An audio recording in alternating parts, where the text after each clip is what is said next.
see y'all. Check the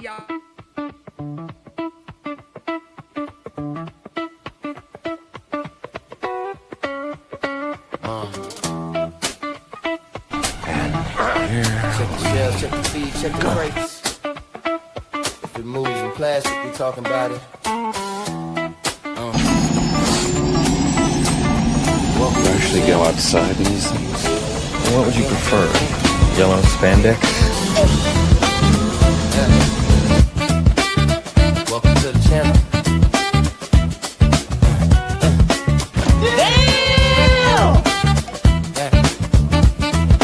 Welcome to the channel. Breaking toy news like a siren in the night. Posting figures fresh out the factory. Think you're funny, don't you? I know I am. The famous comedian Arnold Braunschweiger. Decepticons scheming, hit a battle call. Maximus rise, Predacons attack. Beast Wars energy, yeah, we bring it back. Did you see anything? No, sir.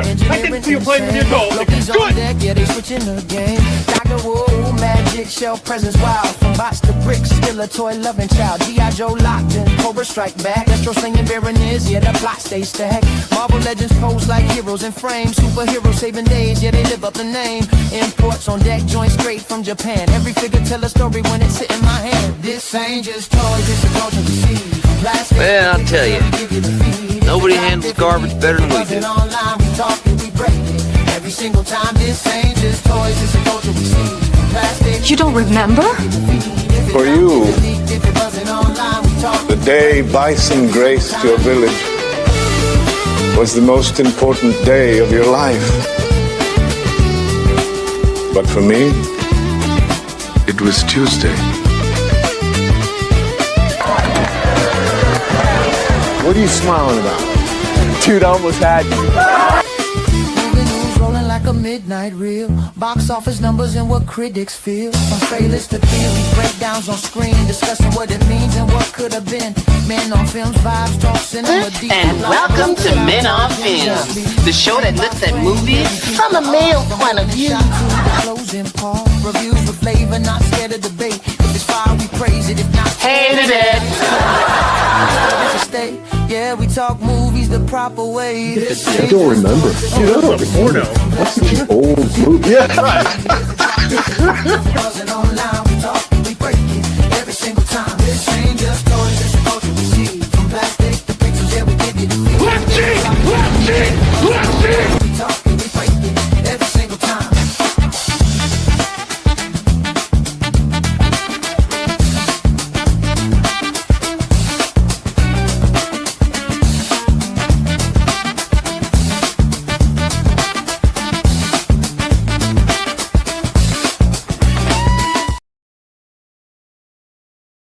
Oh shit. Hold on.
Welcome everybody to another episode of actually, supposedly my audio's fucked up, so hopefully I won't talk much. I'll just let the panel talk. They're the ones with the important things to say. So first off, let's get him in here. You can find him on the Figure Fight Club network. King of the giveaways, Abi. Welcome to the show. Welcome back, I should say. Thank you. I'm glad to be back. Yeah. There it goes again. Yeah, you can hear me more than once. Not gonna hear myself. Oh, you can hear yourself. I can only hear me.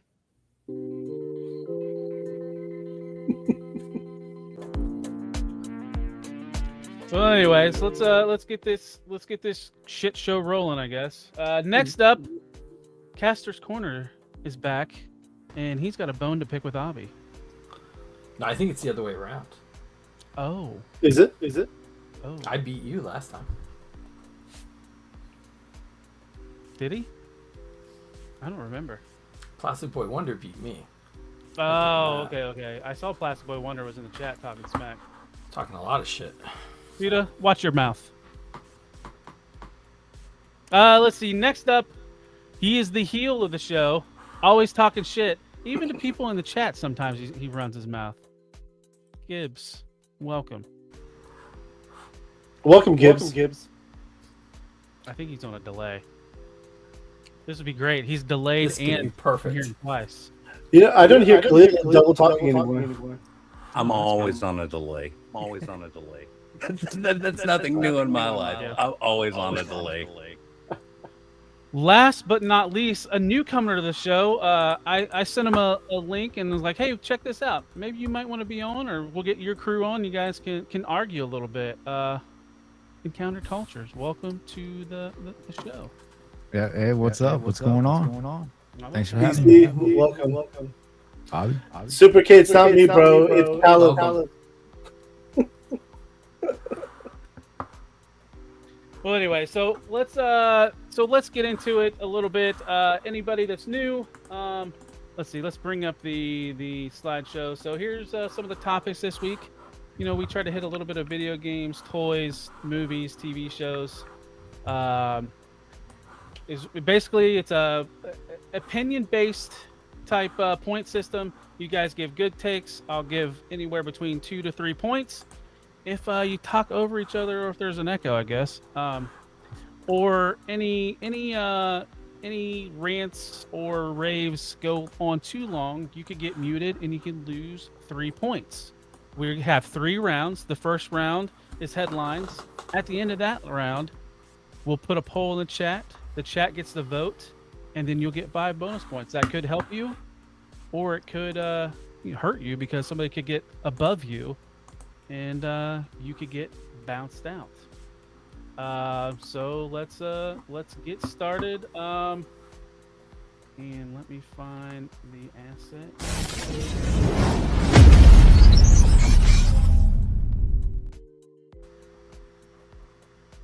All right, so the first topic of the evening. How many of you watched Spider-Man illegally? Spider-Man was all over X this weekend. Somewhat high quality footage. Cleo, you went to the theater and watched it. What was your thoughts on this bootleg version of Spider-Man? On the bootleg, it sounded really good. They had good audio on it. But the movie was good. And it also is at, what, $500,000? $500 million at this point. So we're going in strong to the second weekend. And it's been all good reviews. It's one of the best Spider-Man movies that's been made. Lots of people have said it. The reviews are up. And it was worth seeing in the theater. Like, there was excitement. Everybody clapped. And for the first time in however many years Marvel's been going, no one left when the credits started to roll. I have never seen a theater stay seated the entire theater.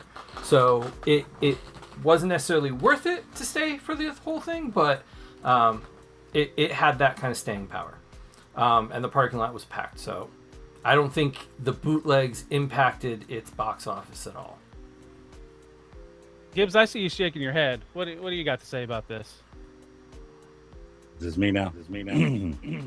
Yeah, you're in line. I mean, is there nothing that I hate more than we got some max headroom going on right now. corporations. Yeah, see whoever owns the rights for this movie to just sue the pants off of Elon Musk. It would be so good to me. I would love to see it. But no, I didn't see this movie on either one because I don't watch kid shit. So Yeah, already with the kid shit. Encounter Culture. What do you have to say about this bootleg shit?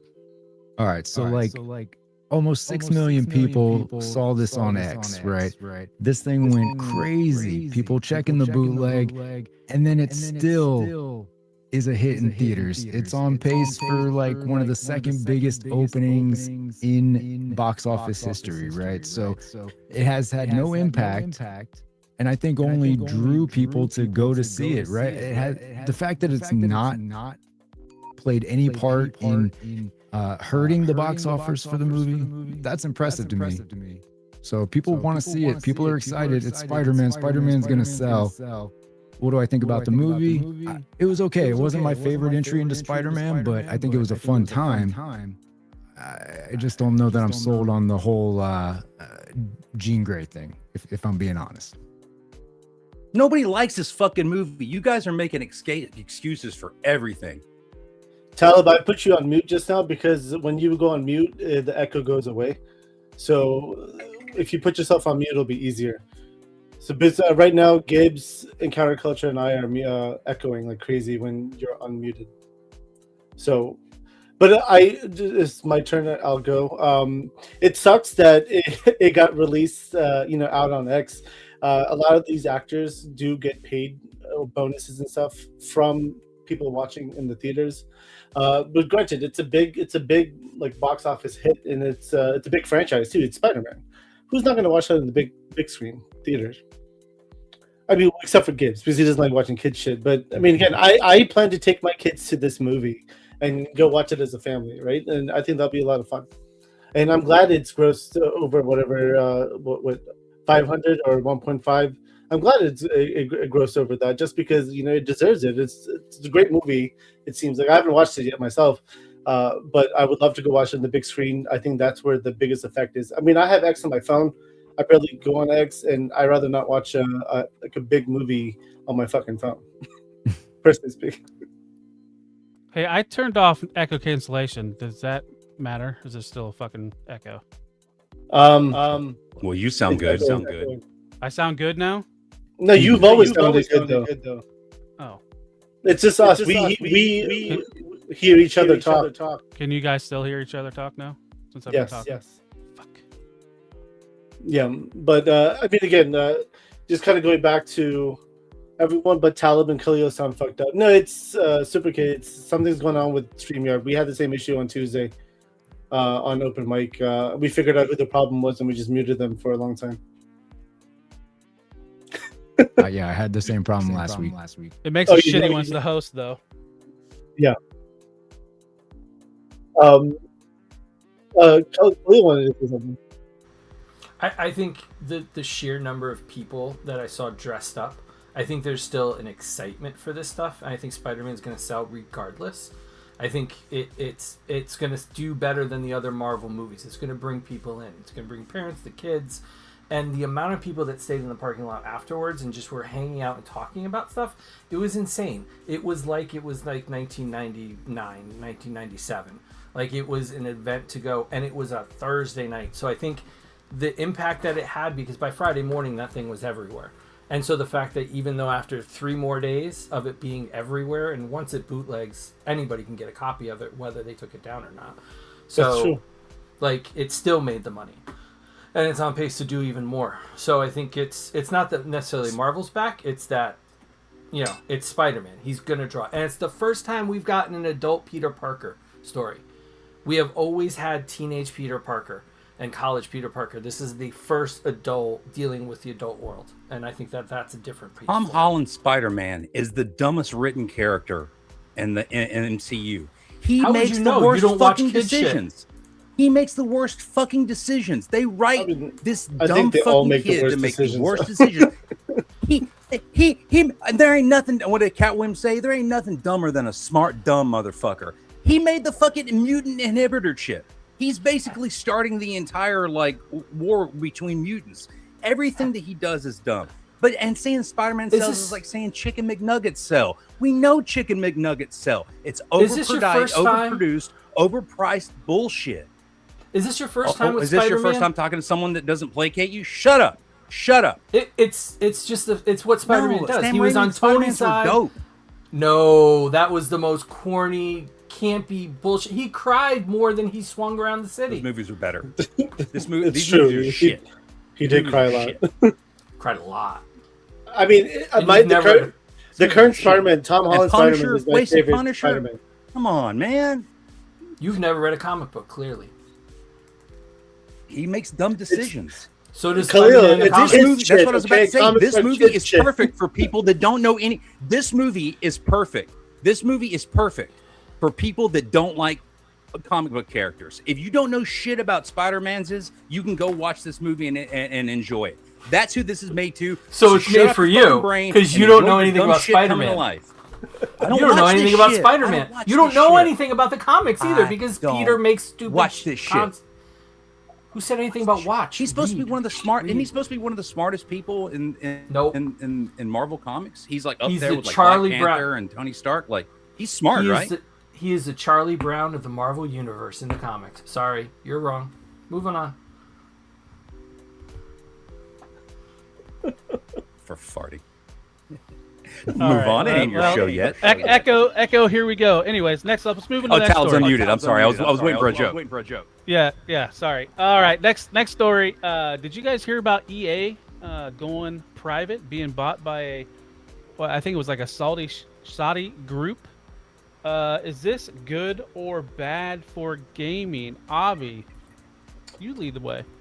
I mean, in this situation, it's a pro and a con, right? Because the thing is, funding is always a big factor in a lot of these games and companies that make these games. And when you're a public company, it's much easier to raise funding for a public company than is a private venture.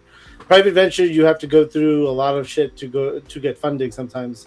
But again, EA is big enough; they may be able to not worry about that. And then the other issue, I guess, the other thing is too, like. The benefit for the gamers here is, they're going to be able to start making different type of games, something a little bit more, I guess I would say, dedicated to what they want to do. I know, Gibbs, you're shaking your head because everything is corporate America. You know what? So is StreamYard, bro. No, I mean, go ahead. I'm just saying it's gonna be the gamers. I think will benefit here because you'll start seeing new things out of EA. Maybe, I'll give you that. What do you want to say, Gibbs? Gibbs? Any of y'all play Madden? Any of y'all play Madden? Any of y'all play in these other sports games? Yeah, I used to when I was younger. Yeah, I don't play kid shit. It's the same shit. It's the same shit over and over and over again. They take shit out, they put shit back in, and make you pay for it. Everybody knows this. It's terrible every year. Every fucking year, and you sports donkeys keep buying it. That's why Saudi Arabia wants to buy it. Microtransactions aren't going anywhere, guys. They're not going to make a $55 million thing and think that the companies are going to do let them do it. No, this is exactly why you should have it. But it is what it is. That's the way. That's the way of the world. But no, microtransactions aren't going anywhere. These Saudis, they're fucking smart. They're going to buy up an existing franchise, a developer, and they're going to keep pushing the same shit over and over again because guess what makes money? EA Sports. It's in your butt. But if I wasn't muted, I would have been the same way. It's in the game. That's right. I was hoping someone was going to do it. I set it up pretty good. You got anything to say about it, Kenny? Yeah. So I think there are some decent points to it. The decent points being that more money backing it for sure. There's more potential for things, but I do feel like there are more bad things to it, right? They're just going to churn out that easy stuff, right? Because as Gibbs said, it's an easy money maker. Mm-hmm. Madden is a super money maker, right? For those exact points, just plug and play each year, change the same thing. People will buy it over and over again. Soccer too, no problem. Man. They love soccer. Yeah. And with any sports games. I think some of my concern with just the precedent of it, like a big conglomerate taking over something like EA Games, is they also have their hands in companies like Nintendo, right, with smaller shares, kind of the same way that they had a sort of smaller share of EA Sports for the last few years, right? So where does it go? They start buying up all of these gaming companies, and then it's just one entity putting out everything, right? And then that just kind of, I think, ruins the competition of it all, the creativity of it all, right? So that's my concern, is just not enough people coming in from different areas to bring creative things to the table. And then we just end up with the same recycled shit over and over and over again. We're already in a cycle like that. It can only get worse if it goes that way. Khalil, you want to finish off? Yeah, because we're talking about private equity. We're talking about private money going into these things.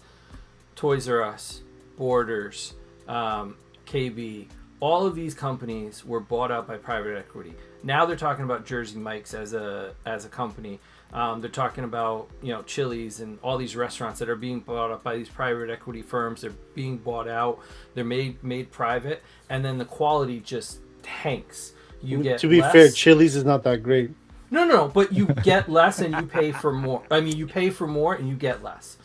Toys R Us went out of business this way. This is how Toys R Us went out of business. They are going to part out this company in a way that's going to continue the microtransactions, that's going to not give us more options. They're just going to lean into what's going to make them money.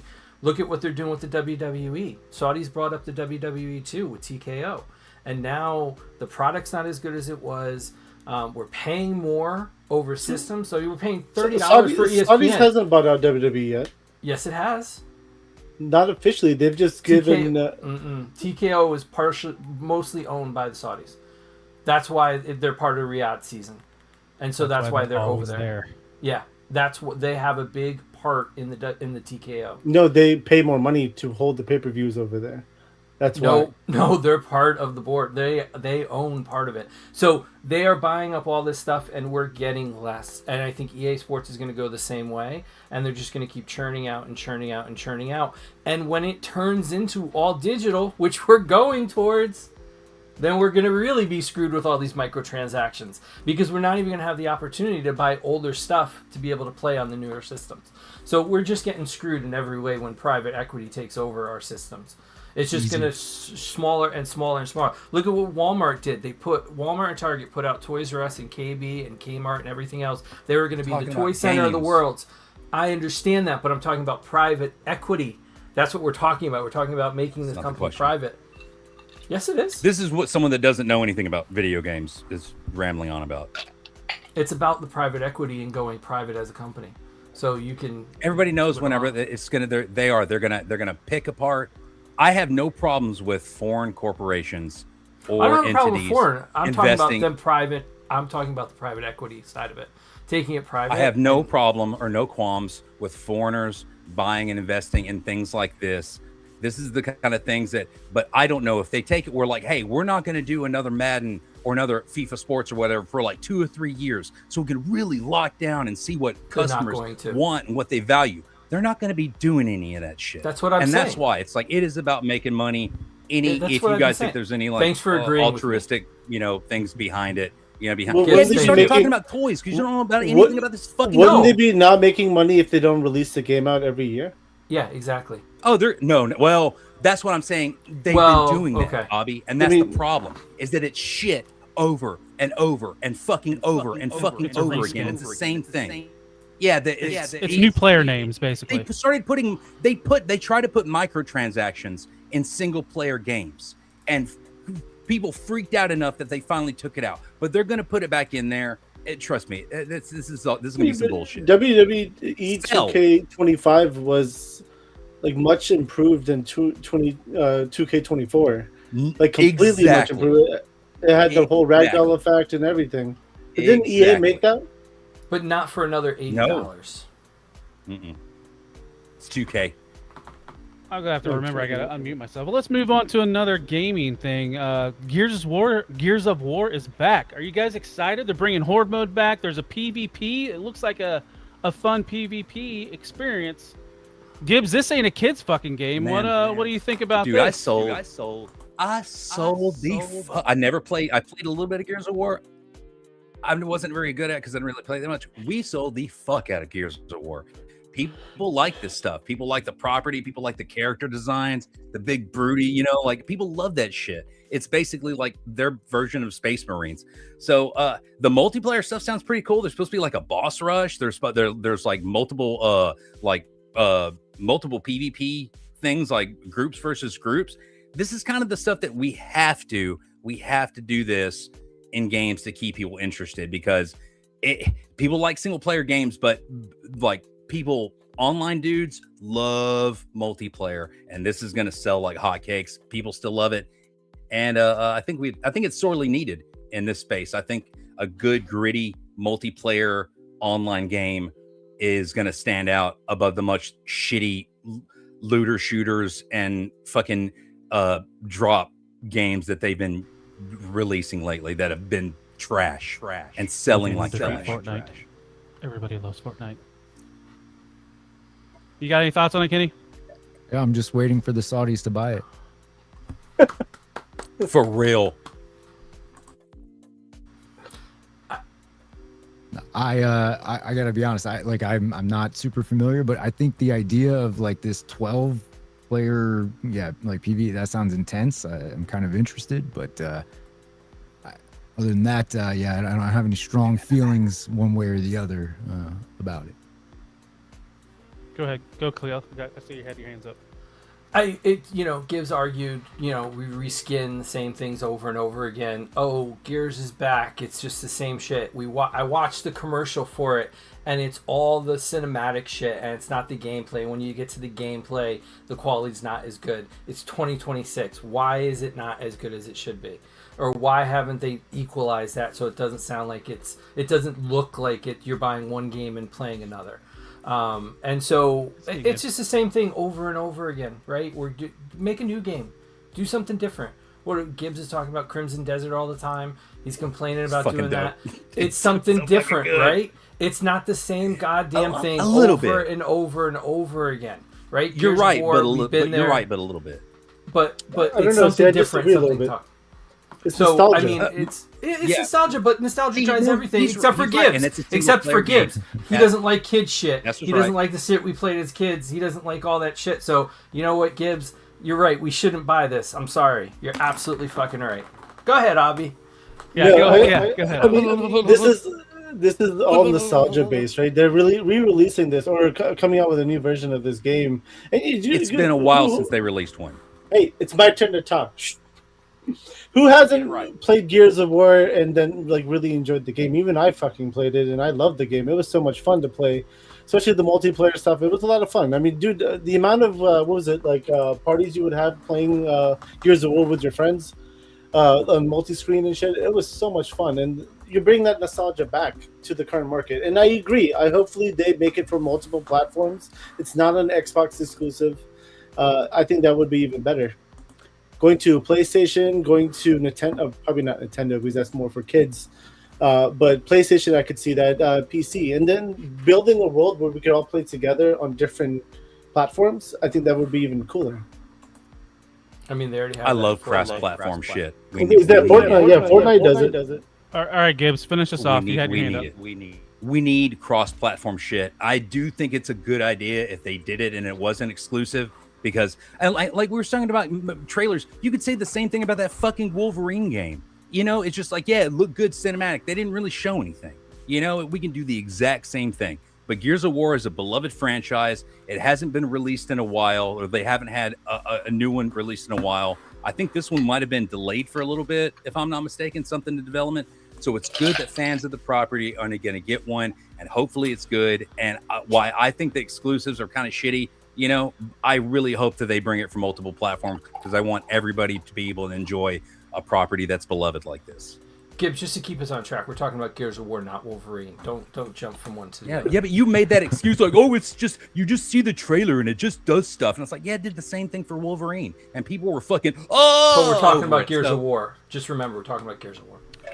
Well, somebody mentioned someone mentioned God of War earlier, and did you guys see that the one previous actor that was going to play Kratos got hurt, tore his tricep, I think, or a pectoral muscle? They're eyeing David Bautista to play our God of War. Kenny, what are your thoughts? I think it could work. I do feel like Bautista's fairly one-note kind of actor, so I don't know how great the performance is going to be. Is it going to deliver what people want? He'll look the part, sure. I have no questions about that. I just don't know that it's going to be exactly what fans are asking for. But the thing is, the studios don't necessarily care about that, right? They know the name, people know the name, people will go based on that. And they're not just looking to cater to the video game audience, right? They want mass appeal. So I think that bringing in Bautista brings in a little bit larger appeal because people know the name, right? So we'll see how it goes. Hubby, I know you're a wrestling fan. What are your thoughts? I see you guys. You'll go next. I like Dave Bautista, but I agree with Kenny. He's kind of a one-note type of actor. He doesn't really have a lot of... He plays like the same character in almost every movie. He has that little funny... wants to be a little funny, make some jokes here and there. But this is going to be a serious role. It could be very different. He could blow it out of the water. I think this is going to be a challenge for him. I don't know if you guys seen current Bautista. He's not built anymore like he used to be. He's fucking tiny now, and I have a hard time seeing him as Kratos. I really do. Just because, old Bautista would have fit this part perfectly. New Bautista, not so much. Or current, I should say. I think he's going to struggle unless he goes back to the gym and works out, and he has minimal lines. So hopefully Kratos doesn't talk that much, and then I think it would work out well. But I just hope they don't make it into a fucking half comedy. Gibbs, your hand was up. What are your thoughts? Let's see what I wrote down. Oh, Jesus. He took notes. Dave Bautista's manager. Great news for Kratos for God of War. This was really good news like 10 years ago. So before he had to stop taking all the peptide stacks to save his liver and whatever fucking organs is left behind that husk. But Johnny Cog brought up a good point. You guys want to see Dave Bautista act serious and be good for just even a short period of time? Watch the Blade Runner movie. Was it 2049? He's really good in just a very 7 or 8 minute clip. He's a really good actor. But this would have been way better news for him around when he started doing Guardians of the Galaxy, and now he just looks like a big skinny old dude now. So there's got to be actors out there. I don't even like oh boy, what's the guy who played Lobo? Momoa. He would make a good Kratos. He's still a big brolic ass dude. You know what I mean? Give the role to him. Give it to him. He's still young and relevant and a pretty good actor. Give it to him. All right, Khalil, finish us off on this topic. I was going to say he's too small now. And he said that he has leaned down for health reasons. He doesn't want to put his body under that much stress. So I'll agree with Javi when he says that. He is a decent actor. He did really good in The Glass Onion. Rian Johnson's Glass Onion. He can do a serious role. He can play the big guy, but he can also play a serious role. Gibbs, you were right. He's got some good parts in Blade Runner. But the thing about it is... He is a good actor. He's convincing. Why don't we see an unknown in this role? Why do we have to put such a big name behind it? Why don't we give somebody a chance to kind of come up and get something that is, a bigger guy? We've got some people that are playing some really good parts, bit parts in here. Let's give somebody else something different. Let's not just keep throwing the same actors in here. And this is a part that could grow. This could be a franchise. And there's a lot of depth to it. So let's play with this. Yeah, it's fine if 10 years ago when he was Drax. Now, no. Give it to somebody else. All right, so before we move on to the next topic, I want to put some respect on that cock. Johnny Cock, thank you for being a Tile of 1980 Collects member for 1 month. Waves big foam. We're #1 hand for Kastor's Corner. Looks like he's rooting for somebody. Let's. You got to say the line. You got to say the line. What? Can't say it buy till what you win. Like and buy what you like and tell everybody else to shut the fuck up. Johnny. You better hope I don't win. Let's give him a little. That one all up. I know you seen me on the video. True. I know you found me on the socials too. True. Now you finally here. I got your attention. Forget all the noise and the random opinions. We're talking bots, heroes, movies all week. Toy news dropping every day you peek, no pressure. Just glad you're hanging around. Super chats and members keep this community strong. All right. You guys ready to get toxic? Oh, damn. Khalil, you got your hand up immediately. Tell us what your thoughts are on Target and these order cancellations. We've been doing this for 6 years now. And it happens every July. They put out something. It's not just July, but it happens consistently in July when they do this reset. Late July, early August, this happens every single year. They're not ready for the product. They don't get it in hand. They changed the details with Hasbro. They were supposed to have a 60-day window to have it in their warehouses. They changed it to 120 days to make sure this doesn't happen. It still fucking happens. I even wrote a letter to the president of the company 2 years ago and talked to the executive assistant. And they weren't aware of not why it was happening. So we went through point by point every single DCPI that was on that list. And we found out that they weren't providing the stores enough man hours to get the product out. So that's why it's happening for store pickups and fulfillment with the warehouses. And they're not communicating that. So they just keep fucking up and fucking up and fucking up. And they don't care about our money because they charge us every 7 days if you pre-order something. Doesn't matter if it takes 6 months or a year. Every 7 days it hits your card. And they have been told time and time again, and they tell collectors to kick rocks. If you don't like it, buy it somewhere else. And that's what we try to do. We buy from Canada. We know our friends Sudahuba and our Canadians buy it from across in Asia sometimes. There are other ways to get it. Target is going to continue to fuck up because they don't care about as customers. The toy aisles are shrinking. The products they don't give a shit about. And it's just about making money for them. So if we keep buying it from Target and we keep being okay with it, they're going to keep giving it to them. So we need to band together. Kenny, what are your thoughts on this? Yeah, I know, right? It's fucking hilarious. Never gonna happen. That's the best one tonight.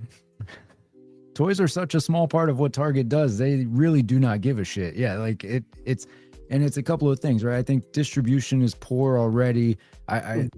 Store exclusives are a problem. The Target and Walmart, but Target pre-ordering system is trash. Like there's nothing good about it. And to the point, because they do not care, there's no reason, there's nothing to entice them to care. It makes up such a little portion of what they're selling that it doesn't make a mark, right? So where's the incentive for them to improve the process or improve the customer service on these things? I mean, we're on the other end of it, right? We're not like moms buying diapers and things that they actually care to sell. You know, we're just a bunch of adult men buying toys on the internet. And yeah, they could, you know, not care at all about it. And I don't know that the companies help either, right? Like I don't know that Hasbro has any incentive to try to make it work for Target either, right? Because Target's just a customer on Hasbro's end. Hasbro's already sold the product, right? So they've already done their part. So they don't care what happens to it after that. Yeah, it's just a all around bad, broken system. Abby, what are your thoughts? I'm letting Gibbs answer last since I know what we're going to be getting. Yeah.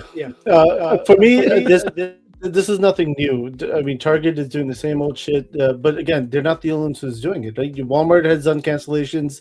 At least you're getting emails, right? Amazon just fucking cancels your order and doesn't even tell you. You just find out like, where the hell is my order? So again, these are department stores. They don't give a fuck about toys. Go buy your toys from mom and pop shops if you can find them. You pay a little bit more, but at least you're supporting the little guys who really do care about the customer experience. That's pretty much it. I mean, again, this is old news because this is like every fucking 3 months something gets canceled. But you didn't see all the Facebook posts and all the X posts and everywhere on social media? I see them almost every 3 months. Target employees. Javi, I agree with you, but they do this with exclusives, and that's what fucks us over. Like, we can't support mom and pops. These are the exclusives that they fuck us over with time and time again. It's not the general merchandise stuff that they screw us with. I mean, just wait till 3 months, 4 months, and Target exclusive will show up at Walmart.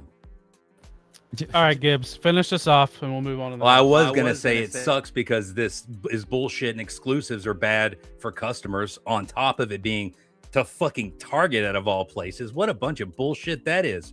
But no, Kastor, you're right. They're exclusives. It's hard to get, so that means that people have to, order from specialty stores in Canada and pay extra duty fees just to be able to get the figures that they want because they were able to get theirs.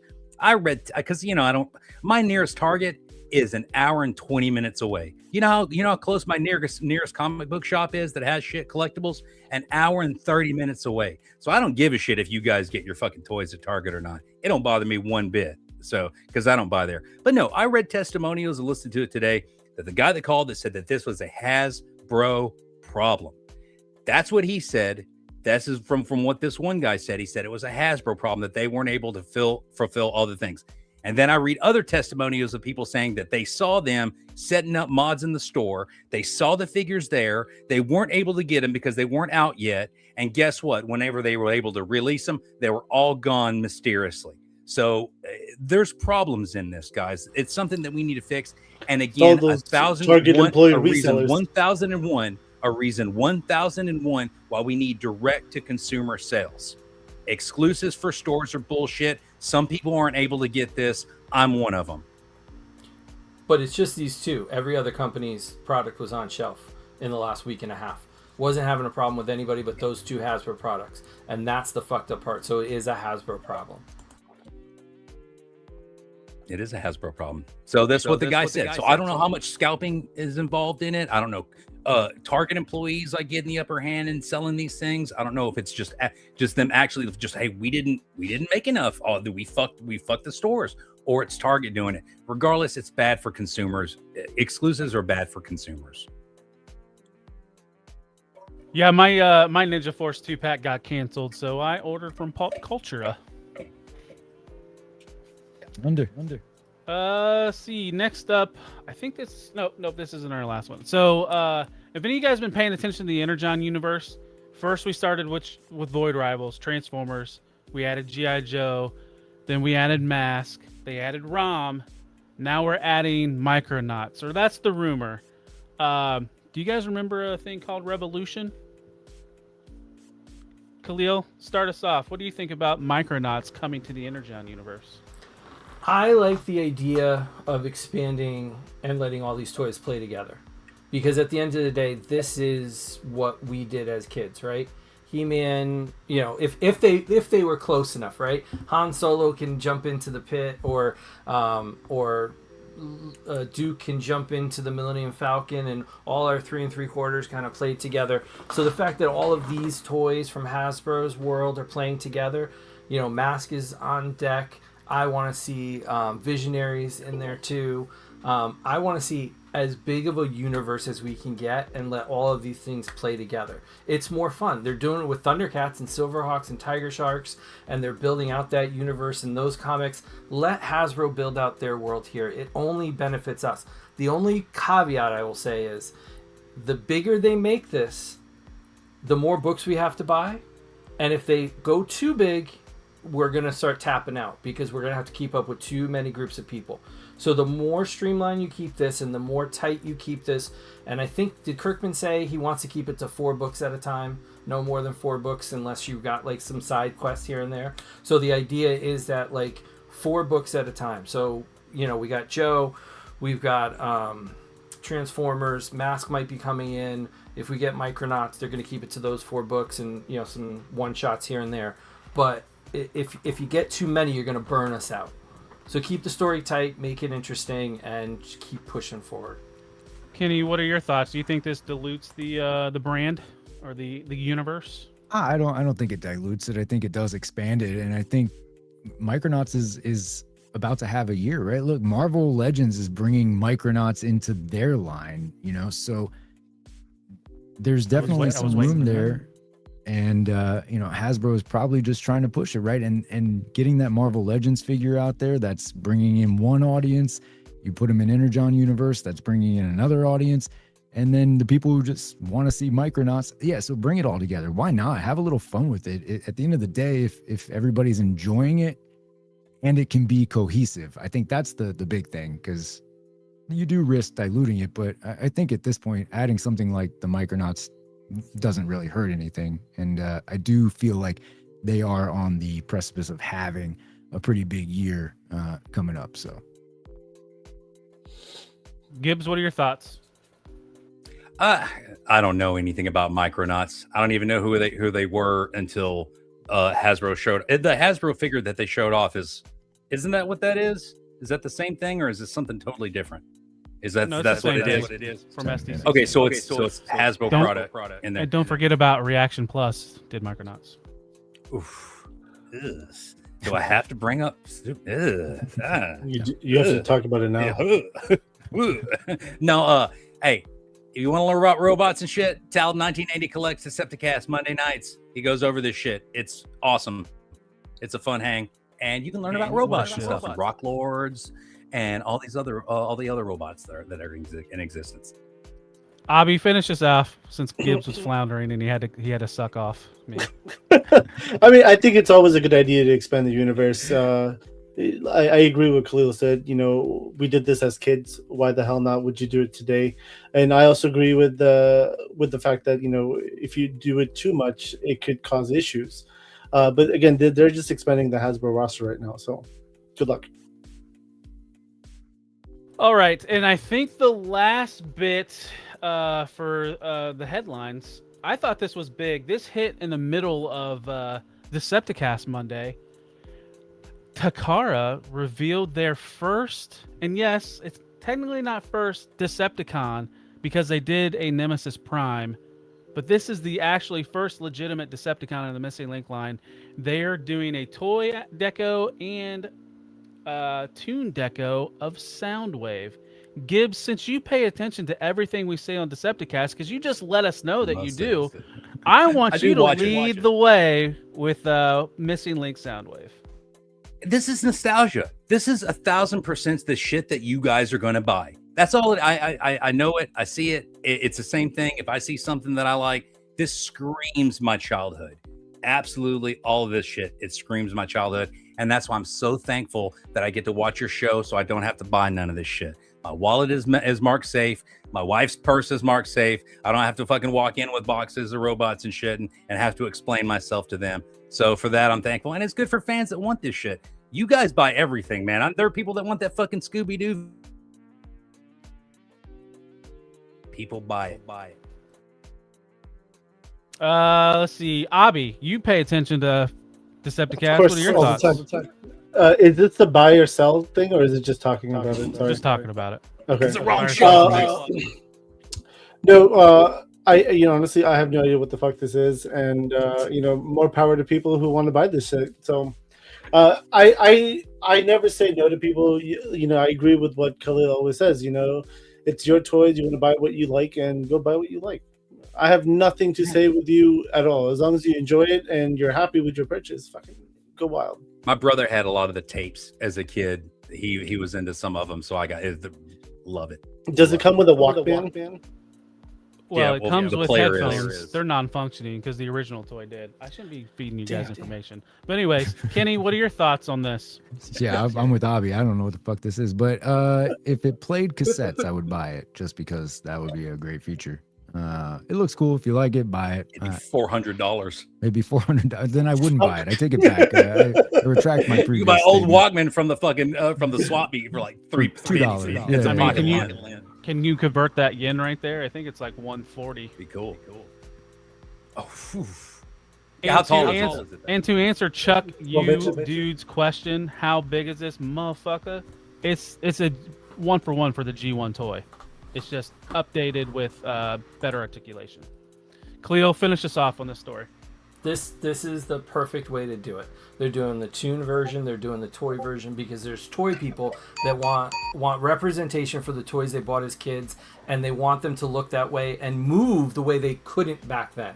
So it's absolutely perfect. The people like us that want the tune versions and the tune colors, the tune one looks perfect as well. So there's something for everybody here, And I know guys that are really into the toy side of it, and every time one of these come out, they're just so excited that they're going to get it. So they've done this in so many different ways, in so many different forms, so many different characters. They're just really excited to get these. They are on the pricier side, but like Talib, like you talk about getting the third-party stuff, you know, the people that are into this is what they're spending their money on. So they are focused on this. And so I think it's perfect, especially since they're going on both sides of the fence for this. They're going to hit both markets. It's a great way to kind of to start off the Decepticons. And I can't wait to see what they're going to do with Megatron, because you know he's on the short list. I'm sorry. I like the pose. I like how at least how he has his hip kicked out a little bit and showing that he's posing. I wish they would do more, but that's still a really good promo shot. You're right, Johnny. That's what I'm saying. Buy what you want.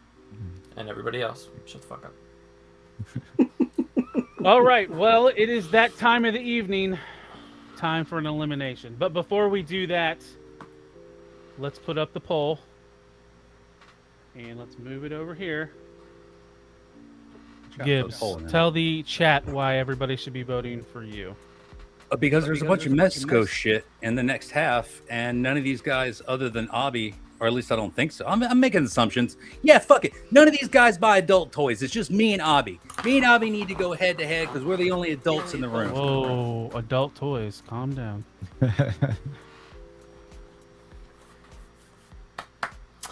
You should vote for me because I'm bringing up good points. I've been bringing up the facts. I've been talking about it. And Gibbs is being really inconsistent. So vote for Gibbs means you're just going to see him waffle back and forth for the rest of the show, or stutter and kind of flounder on when he doesn't know about something. I'm a donut. I think you should vote for EC. I'm kind of tired of seeing Khalil and Gibbs fighting with each other over and over again. It's like, come on, guys, shut the fuck up already. Damn. Vote EC. Let's bring some fresh blood into this. There you go.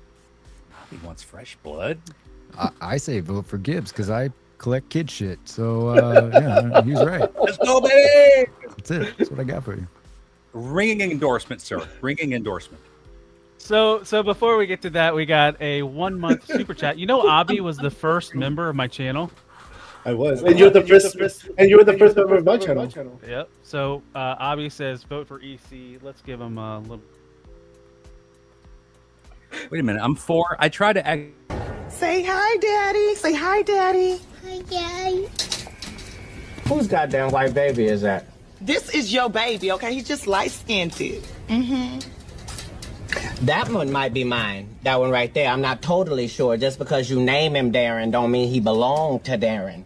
But I don't care what this baby's name is. This baby is rice-skinned, but not light-skinned. That is a white child. That is Caucasian from the mountains of Caucasus. Why is Gibbs voting for himself? I thought I was voting for EC. He went 4th. So you're saying Gibbs is cheating? Well, that is. I accidentally vote for myself. I didn't even look. I was like, "No, you know my ass can't see shit. I can't see this screen. I'm just yelling in the void." Well, it's official. The poll has stopped, and at 38%, EC gets the 5 bonus points. Thank you. See, it worked. It worked. So, with that, it puts him at 34, and Abby, it wasn't your time. Bye. You're my boy, Abby. Anything you'd like to say before you get kicked out of here? Bye. The chat has power.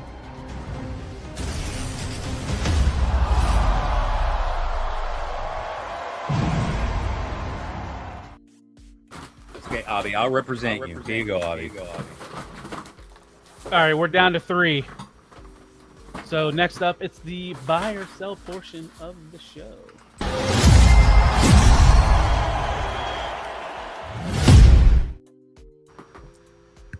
And I played the wrong asset, but it's all right. Next up, starting off, Gibbs. Let me get this widget out of the way, since you know what? You love Mezco. Buy or sell this is a buy, but I myself am not buying it because I'm not huge into the DC, villain pantheon or whatever. But dude, look at this guy. It looks like they're using the reuse of the a little bit of good reuse for the Hulk body. This is perfect. This is right up Mesco's alley. Big goofy creatures with soft goods, coats, clothes. It's a little light on accessories, but I kind of see what they're doing with it. This is good for Mesco. Mesco needs to constantly give us different bucks. They need to think out of the box and give us different bucks for this, because I'm telling you, man, Mesco, they're one of the best 112 soft goods creators on the planet, and everything that they release is badass. All these things are going to sell out. So even though I'm not huge into DC, this is an absolute buy for me, and I'm so thankful that we get to live in a time that we get a badass quality Solomon Grundy on our shelves. EC, buying or selling, and why? All right, so I'm gonna be straight up. I do not like soft goods on 112 figures. It's just not for me. But this is a buy. I think this is a really great looking Solomon Grundy.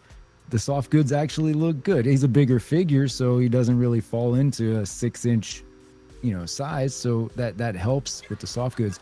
DC, yeah, it's good. I have the Mezco Superman, so this would be a great compliment to go with that figure. So this is a buy for me.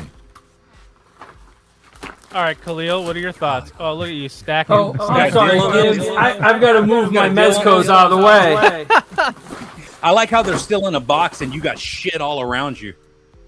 Yes, exactly, because I don't want to fuck them up. Anyway, I mainly collect DC figures comic figures from Mezco, and I'm not buying this. The way I think it looks good, and then when they showed the actual product page, there's no accessories. There's not enough in that box for the price that they're charging.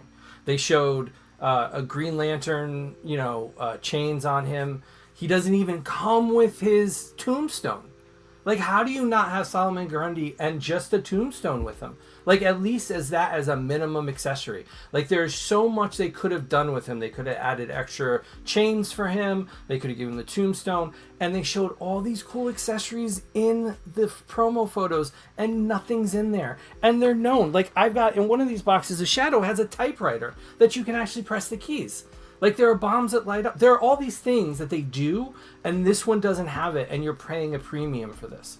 So I would rather buy a Hulk, spray paint it gray, and then just ask Gibbs to make me soft goods, because I think it would be a lot cheaper, to be honest with you. So this is a sell for me. This is a sell. For the basic, for as much as it is, Kastor, that's why I said it was. I'm trying to be nice because I do love Mezco. But I even said, this thing is light on accessories. And you're right, Kastor, this guy came with everything. I mean, full suited body, extra accessories, holographic, communicator. I mean, so I agree. There are certain things that they cheap out on. And this is like, it's not a hard soft goods conversion on like a bigger figure. So I agree with that. But still, there's not a lot of people making that quality figure and releasing it to us, but you're right, but you could, the price there, and you could probably buy doll clothes and make this yourself. True, for the size of it. For the size of it. So there's just so much in that box, and you're paying the premium because he's in a large figure. So you're paying more than the average Mezco figure for that, and there's just not enough there. I think the Hulk's around the same price, and I think it actually has more accessories, but it does have around the same amount though. Like just a few more. I know it has like a bendy piece. A few other things. So they went light here. Will they go light on this big body? Oh yeah, of course. Khalil, start us off. Buy or sell, and why? I don't like the head personally. So just from this one promo pick, I'm not a fan of the way they did. I don't like the artwork that they picked for this. I think it has a possibility for that, but with Kingpin, I'm kind of on the other side of it, just because he doesn't need a lot. If you give him a rose, you give him his cane, and you give him a really good suit that holds up well and gives him decent articulation, because for a big man, he can move. So if that hinders his ability to pose with the Daredevil and a good fight, it's not going to be good. So I'm on the fence. I'd like to say buy, but it really will depend on what they do with it when they pack out the accessories. Because I'd like to see a broken Daredevil mask. I'd like to see some Bullseye accessories. I want to see a lot packed in here, and if it's not, it's a sell for me. So for right now, it'll be a buy until they show us what the full pack out is. This was their previous Brawlic book. They're kind of their big guy. So this compared to this is about what it is. But man, I'm definitely buying this. Mezco knows what they're doing. Even if this guy doesn't pose, which I wish he would, because I love that one episode. I think it was it the Daredevil comic where he was like basically almost naked, just like wearing his underwear and just kicking the shit out of everybody. Anyways, that shit's imprinted in my brain. I don't know why. I don't remember what it was from. I don't know. I don't read kid shit. I'm sorry, Gibbs. I don't read kid shit. Shut up. Let me be the heel, Kastor. Damn it. Look, Mezco's the shit. We want this, but you guys know, and 6 fucking days after they release it, they're gonna announce him in a black suit with other accessories. So just if you're apprehensive about this version, wait for the one to come out, and then maybe the next variant that they come out with, it'll be worth it to pick up. So, but yes, we do need some Daredevil villains. EC, finish us off. Is this you? I know earlier you said you're not a fan of 1/12 Mezco, but what about this Kingpin? Yeah, so again, bigger character, so I think it's going to work out well. This suit actually looks good. I think they're going to try to nail this one, right? Like everybody's kind of on the fence depending on what it comes with, but I have a feeling that Mezco is going to want to knock this one out. People want a awesome Kingpin to go in their displays, whether you're collecting it alongside your other Mezco or even like Mafex, or even if you're putting it in with like Legends figures, you want a definitive Kingpin, and this looks like it's going to be that. So I think this is a buy. I don't think they're going to skimp out on it. I feel like it's going to be something that really knocks it out of the park. Just one last thing. I would say it's also going to depend on whether or not this is a wide release or a Mezco exclusive. And that's going to be another big piece of whether or not it's going to be worth it, because they charge a little bit more for the ones that are just for them. Regardless, it's good. This what Encounter Culture said. This is going to be the definitive Kingpin. And if you've seen any of the other Marvel Legends, which I'm sure that you guys have, I don't think those move very well either. So this being in a soft goods suit, if it compares even in the slightest to those, this is a win. This is going to be a superior version on your shelf. And the soft good conversions that you can buy, they're a little baggy and kind of a little goofy looking on some of them. So for a nice tailored suit, this is going to be, and a figure, this is absolutely going to be worth the price, because you're going to spend triple this on a custom.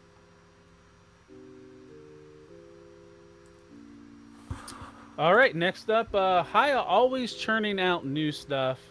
Here is their Mecha Godzilla. What do you guys buy or sell? Encounter Culture, start us off on this one. I'm selling too much Godzilla out there. I like Godzilla just as much as the next guy, but Haya is just cranking them out, and I can't keep up with it. So I have no place for Godzilla in my collection outside of like one classic Godzilla figure. So for me, it's a sell. It looks nice. It's got enough to go with it, but not enough to bring me in to buy it. Gibbs, what are your thoughts? I think this thing is fucking badass head to toe. It looks like the articulation is good on it. It's packed with a shit ton of accessories. I don't know, man. I'm not into Godzilla. I think the character designs are a little goofy, but that's what people like. People like that shit, and if they want that represented on their shelf, that's going to be on there. Haya makes some of the best Godzilla products, but Encounter Culture is right. We are flooded. But to someone that doesn't collect it, it seems like we're flooded. But you and I wouldn't be saying the same thing if it was shit that you and I liked. So, sure. Hey, Jaded Toys. I love Street Fighter. We're eating good right now. Street Fighter properties. So I hear that complaint all the time. So 100% it is valid. But man, this thing looks fucking packed with shit, and that's what we want as consumers. If we're going to be charging top dollar for stuff, we better be getting top figures. So this is a buy. Khalil, finish us off. Buy or sell, and why? It's a buy, because I'm also gonna disagree. We complain all the time on companies that take too long to make up teams, to make up enemies. How long have we waited for a Kingpin for that Daredevil? Kingpin. Now, if they're gonna crank through these characters for Godzilla, everybody that's a Godzilla fan is gonna go in for it. They're well articulated, they're well sculpted. There's a lot of accessories. And the more people like Godzilla, the more they want on their shelf. So I think at the end of the day, I think this is a buy, because you know what? I think it's everybody's going to be happy. The one thing that people aren't happy about is they want this Garuda armor separately because they don't want to have to buy another Mecha Godzilla. So this is a different version they already have out. I don't know if it's a different version, but that armor, all those armor bits, people want that. Oh, okay. Something that some people want, but some don't because of the scale. But these turtles look gorgeous, and we have Heat Boys. Our sponsor, by the way, is Bum Busby. This is their exclusive, and this is the Michelangelo. Gibbs, start us off. Buy or sell? Man, I saw an unboxing of the Leonardo, and it is absolutely packed with shit. It looks so good. The articulation looks great on it. Even the few that I saw that weren't like really into the figure, they were talking about how amazing it was. This is great for collectors that want a little bit bigger scale Ninja Turtles to be imposing and very present on their shelf. With half of our shit that's done in black that just disappears into the void, I'm really glad we're getting some really dope looking posable, colorful turtles. Again, not my scale, but go watch the unboxing of the Leonardo and tell me if these aren't some of the best Ninja Turtles are being produced today. This is a buy, 100% buy. You see where you at? I'm also a sell on it. And K-Town Collector just nailed the point that I'm going to make here. Too many turtles. Looks cool. It does look cool. I will tell you that. This is a great looking figure, but I'm turtled out. Do I need this? No, I mean, I have... There are so many choices for turtles. Which way I'm going to go with it? Probably just going to stay with the NECA stuff, even though NECA's done with it. But what I have in my turtle collection is where I'm good. So I have no need to introduce any more turtles. And like I said, this does look good for anybody who wants to buy it. I would say go for it. It's going to look fantastic. It's going to do way more than probably any other Ninja Turtles figures on the market, at least articulation wise. And it's stacked with stuff. But for me, I'm turtled out. So it's a sell. All right, Khalil, finish us off. I think the accessories are worth it for those people that buy things for accessories. There's so much there between the boombox, the sneakers, the hats. There's so much you can use in other places, even though it's a different scale. You can still use a lot of that stuff for. I believe it's 1/9 for the chat. Mm-hmm. Yeah. So they're pretty big. They're pretty big, but you can still use some of that stuff. I mean, you could put that boombox with anything, and you'd be fine with it. But there's a lot of different ways you could use it. But it's hard because I think the market is saturated, and so when you go off model, when you go off size, they're trying to be different, and they're trying to hit a different kind of collector. If they had stayed in scale with other things, I think they would have done better. Yeah, between 5 and 7 inches, I think it would have been a lot better. But they pose well, but I don't like those hips. I don't understand why they're still doing hips like that in 2026. It's a really weird style for them. But it's a weird style that makes a cut and a break that just looks unnatural. We have to understand that there's a group of people out there that don't own any fucking turtles, guys. Can you imagine me saying, hey, G.I. Joe's too saturated. Marvel characters are too saturated. It's wild to hear that. Let people fucking eat. We want all of this shit. Maybe someone wants some big-ass turtles, and that's their definitive ones, and that's the ones that they're going to put on their shelf and rock the rest of their life. And who am I to say that there's too much shit out there for us? It's wild. And to finish this topic, to add to Gibbs' point, that's kind of like my position because I got out of first-party Hasbro Transformers, and I collect third-party Transformers, masterpiece scale. They range from anywhere to $80 to $200, and it's my definitive character. I don't need another one, and that could be these turtles. But then anything above 1/9. But yeah, I know. But if you only got those four, that's gonna look dope on a shelf, though. You do have to at least. I know. I don't collect hot toys. I think they look like fucking Barbie dolls, but they look like kids' toys. Do they?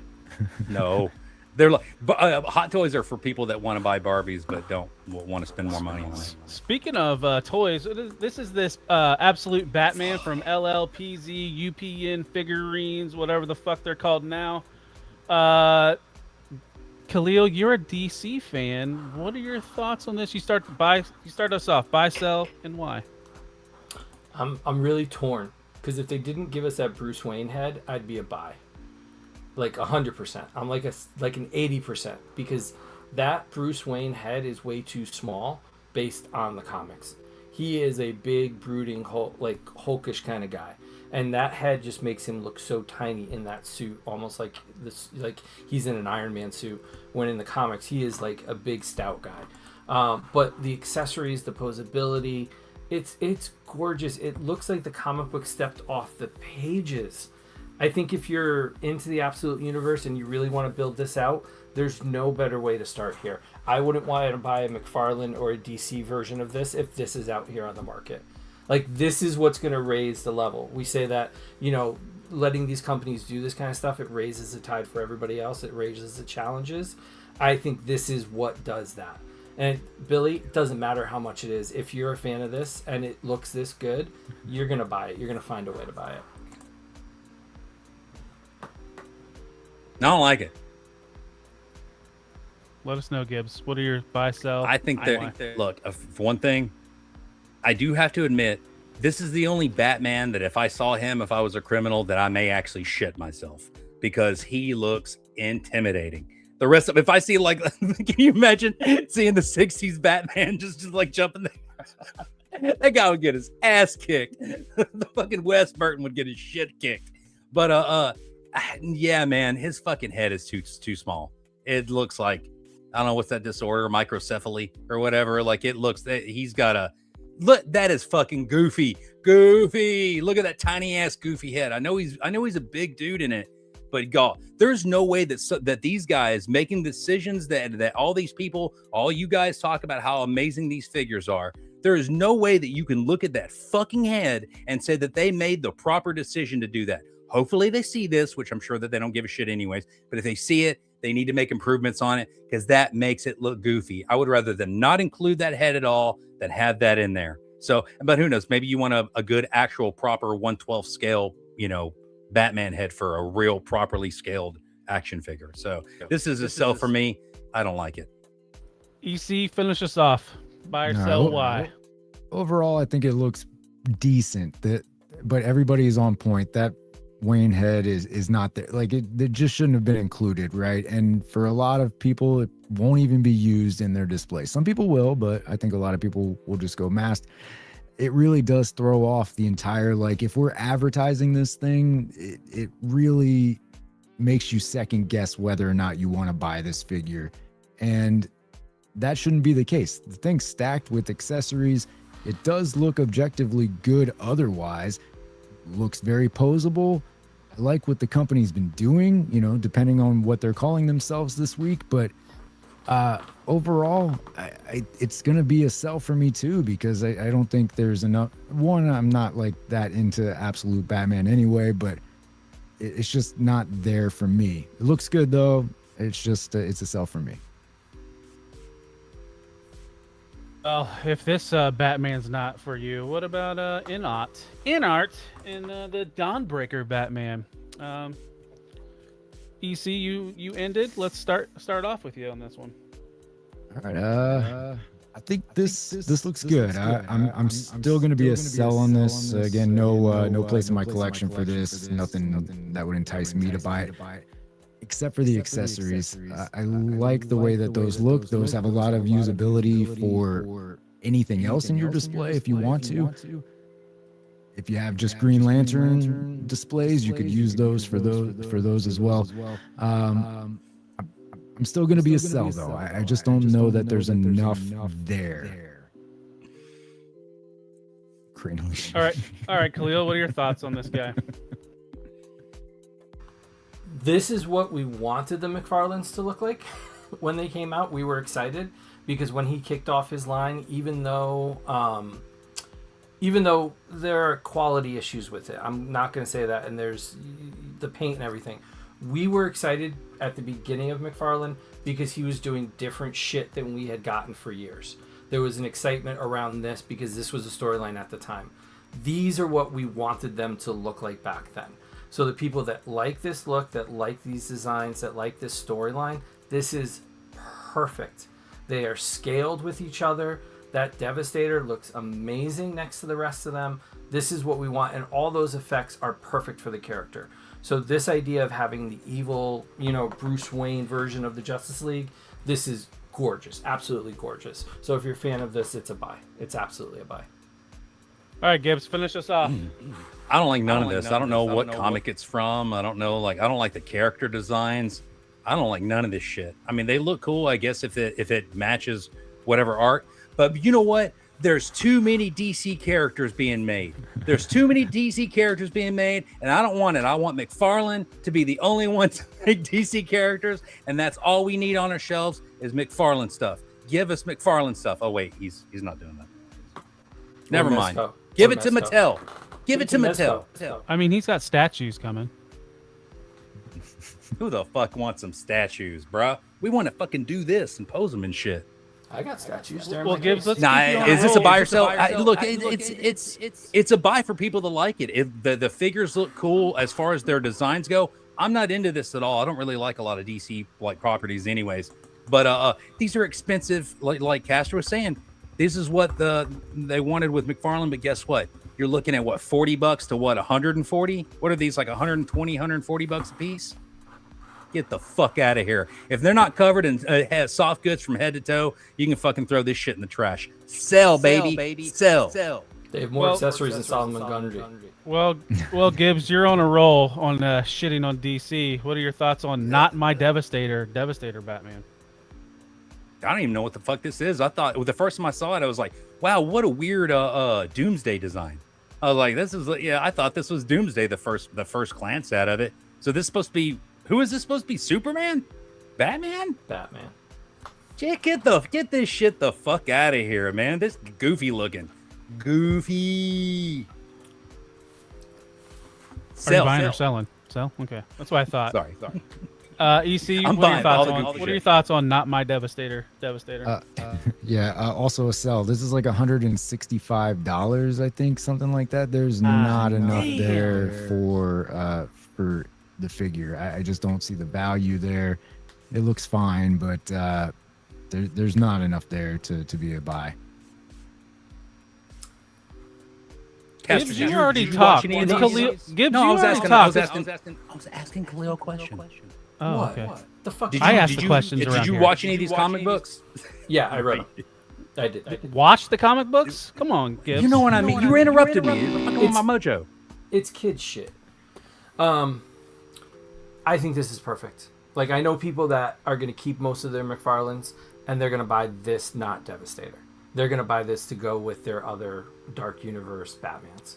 And so this is a fit-in, and this might be the one piece they're going to buy of all of them. Because the other ones are decent enough that they can get away with it. This is the one that's going to hold the water here. And so this is going to make the difference. And I think people are going to buy it, even the inflated price. People are buying, you're paying what for that Solomon Grundy? 120, 130. You're buying these other import toys. They're paying a couple $100 for them. And then you got to import fees and all that. Like, they're going to buy, if you like it, you're going to buy it. It's like, it's the most ridiculous thing to argue over that part of it. Did you say are the designs pretty faithful? Abby just woke up in the back. Oh, he's not backstage anymore. Wow, he really left. Khalil, are the designs for this pretty faithful? That's what I was going to ask. I'm sorry. They're not as cartoony. They're much more cartoony in the book. These look creepier. I want the creepy, weird shit, and they leaned into it. So this looks like it's really come to life, like from the comic. Like they had enough artistic license. Well, see, I didn't know. I just thought it was just some random shit that they made up. But no, it's so I'm cool with deep and craggly, and like this looks like we want it to come to life. Like there's just so much depth here that it just looks cool. And so, like you said before, this might be the only DC toys that somebody gets for this, and so they're gonna go all if that's in the on line. this. See, that's why I didn't know if it was tied to the line. I thought it was just something that they kind of accompanied. No. This was this was like a 2-year comic run. Yeah. If it's faithful to it, I'm a buy because I want people that like that property to be able to get it. And these might be the only ones that they're able to get. And so for that reason, I'll change it to a buy. You changed my mind. Kastor. Wow. That's not going to undo that mute anyway. But anyway, so we go from toys to the movie side of things. This is getting a second take. Violent Night 2. But Kristen Bell is coming in as Mrs. Claus. Did you guys watch this trailer? Kenny, lead us off. What are your thoughts on Violent Night 2? All right, it looks like fun, right? If I go to the movies, I want to go. I want to have a good time. I want to be entertained. I like the mixture of what's supposed to be a light family Christmas movie with all the uber violence, right? So that's why the first movie is a good movie to watch. This, I don't know that is going to be the case, right? They're really leaning into some kitsch, some goofiness, which is fine to an extent. This one might fall very flat once it hits the theaters, and I think people are going to walk away a lot more disappointed than they think they should for what should be a good time. So yeah, I'm not feeling good about this. Buy or sell. Did you guys watch the first one? Who watched the first one? Fuck no. It fucking sucked. I don't know. Fucking David Harbour has some fucking compromise on somebody, or they've got it on him to be making these fucking movies, because that first one was terrible. That first one was not good. So look, Christmas movies to me should be a Christmas Story, a Christmas Carol, Die Hard, fucking Miracle, Die Hard, like all the Nightmare Before Christmas. Those are holiday movies to me. Them having to throw violence on top, it's almost like, are you using Santa Claus and Christmas as the marketing ploy, or are you using killing people and being violent as the marketing ploy? Either which way, I'm not for it. If the first one was better, maybe it might be a buy, but no, the first one was terrible. I don't know what kind of dirt that they got on David Harbour to get him to do another one of these movies, but hey man, if you're into this shit, good for you, but no, this is definitely a sell for me. Well, Khalil, you made a reel this week about Spider-Man and how busy the parking lot was because of Spider-Man. Will Violent Night 2 do the same thing? Buy or sell? Oh, it's a sell. Like, it's an at home. You see it on Amazon for free, right? Like, it's not going to drag people to the theater. But Harbour's usually funny. Like, I like him. I like his humor. I like his all around, like, as an actor, I like him. And it's Kristen Bell, guys. Like, it's Kristen Bell. Like, she is. Oh, come on, don't. Actress. She's not a good actress. I didn't say that. I'm still gonna watch shit with her in it. Like, she's gorgeous. You know what? Have you ever seen I like that. Have you ever seen Fanboys, where she's the comic book nerd going to find Star Wars? It's been a long time. I know what you're talking about. Right? Like, and so her in that, like, it's just like I fell in love with her. Anyway, she might bring in some people. I think it's an at-home watch for sure. It's goofy. It's ridiculous. You get a couple drinks, or you smoke a little thing during Christmas with your buddies, and you sit around and you make fun of this movie, right? You watch this movie because you watch this movie because it's bad. You don't watch it because it's good. Okay. All right. Well, that is our last thing of buy and sell. Now it's time for the next chat boost. Let's put the poll in the chat. So vote for who you would like to get those 5 bonus points. Here's our score right now. Khalil, why should the chat vote for you? Well, I want to go to the finals. I want to have a good conversation. I want to have a good debate. We've got a really good last thing. And I bring some excitement here. Gibbs just keeps agreeing with me or flip-flopping. He doesn't deserve to be in the finals. Damn. Why the attacks? Why the personal attacks? Just remember, I said that there's too much of everything out there, and they shouldn't make any of it when you vote. So keep that in mind. He did not say that. I said that. Look, you guys know what's up. We actually want to see the new guy versus Khalil, or the new guy versus me. So vote either one of us through. It's entertaining regardless. And meanwhile, I'll be sitting here holding my cock. Because I shorted. No, who's who? Okay, Kastor 1, 2. Okay. Is the poll not working?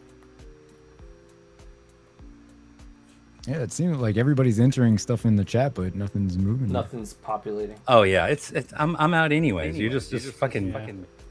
It'd only help whoever gets them the next round. Now the votes are populated. Sorry, chat. Please revote. Fuck it, I'm gonna vote for myself. I mean, you already did last time. I know. I'm just playing.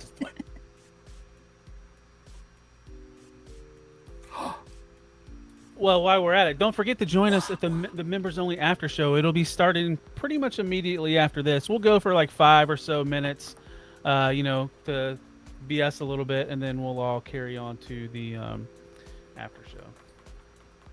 It may be good. I didn't see the Odyssey or Spider-Man, the topic, so I would just be sitting there just running my fucking gob. So like you normally do. How dare you? I want to watch these guys defend kids' movies.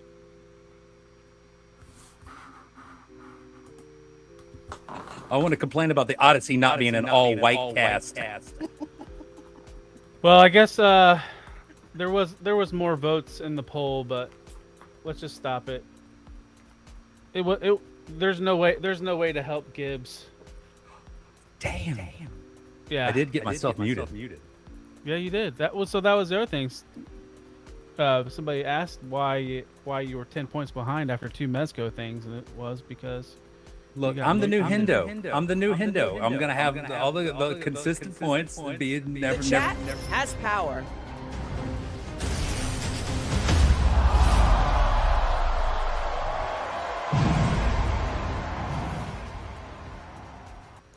Let's get him out of there. Let's get it down to the final 2. We are on the last take, and the question I have for you guys to fight it out about is Hollywood back? EC, start us off. All right. Is Hollywood back? I want to say yes. Okay, look, just to give you some context, as a teenager, I worked at a movie theater. I love going to the movies. I still go to the movies regularly. I think we had several years where there just wasn't quality stuff coming out. I feel like we are on the other side of that, and some solid cinema is hitting the theaters. All right, the Odyssey just came out. Fantastic film. It's a lot to sit through. It's long, but it's the Odyssey. You already knew that going into it. Exceptionally made film, right? So we get that. You follow it up with Spider-Man, which I think is a fun movie to go see. Okay, people love Spider-Man. Again, the MCU had a couple of down years with some projects that did not go over well. I feel like this was a good foray back into, what is to come for the MCU. So looking at that as just sort of a piece of Hollywood, yeah, I would say that Hollywood is back, and there is a lot more to come. We're in for a few good years of some really well-made movies. Look at movies like Obsession or The Backrooms, right? You have these smaller sort of indie films that are doing big things at theaters, right? Studios are taking chances, letting creators come in to make movies like that. And that's something that was missing for a period of time, right? But instead of just putting out the same washed over things over and over again. So I'd like to see that. I'd like to see more of that. And as long as that trend continues, then yeah, I'm saying Hollywood is back. All right, Khalil, what are your thoughts? What are your opening points? I think it's the opposite. I think it's Spider-Man, it's Christopher Nolan. That's what got people back into the theaters. I don't think it's the fact that it was the summer. If it was the summer, then we would have seen this consistently for the last 2 or 3 months. We only see this because Nolan made a big movie, and it's a big thing. Tickets went on sale a year in advance for the Odyssey. Like, there was so much of a hype train that followed the Odyssey that gave it the opportunity to do what it's doing this weekend. And Christopher Nolan has a proven track record for audiences. Spider-Man is the #1 Marvel hero. You can say Iron Man, you can say Cap, you can say anybody else, but for decades, Spider-Man has been the poster boy for Marvel. So you're not only going to get our generation, you're going to get the older generation that are come see it, you're going to get kids want to see it. I saw kids running into the toy aisles just wanting to buy Spider-Man, and they didn't care what it was. Spider-Man is a different thing. I think when you talk is Hollywood back, the movie theaters are not catering to the audience. They're not changing with the times, and Hollywood isn't changing with the times. There are great movies that stream on Amazon. There are great movies that stream on Netflix. You can watch them at home. Why are we going to pay $20 to have a bad experience? It's messy, it's sticky, the seats are broken, the food's overpriced, you can't bring food in. I went to see Spider-Man. The worst part about it is the ice machines were broken. Every ice machine in the theater was broken on the busiest week of the year for them. And they had broken ice machines. They didn't run out and go get ice. There's a grocery store across the street. They didn't do that. So it's not a good experience. Kids are running in and out of theaters. You buy tickets for seats that sometimes you have to kick people out of. People aren't nice. They're on their phones. It's not a great experience like it used to be. Sometimes you have a good experience like Spider-Man or The Odyssey where people are going in there for it.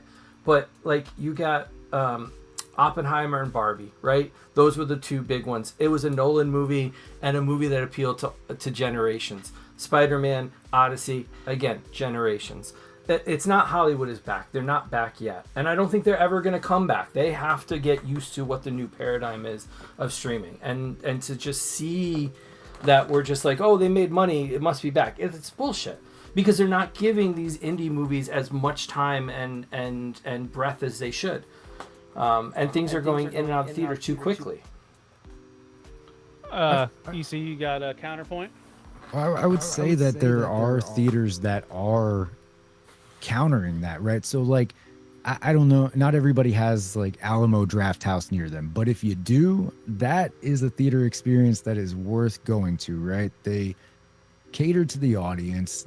They are very strict on talking in theaters, phones out in theaters. They will kick you out. You have to go to your seat. You get a full menu of food to order off of. So it is a great experience. Now, that's not the experience as a whole. I absolutely agree with that. You go to like a Regal or AMC, you're going to get a lot of problems. It still has, that sort of just, it's almost a dread to go to the movies, especially if you're going with a family, right?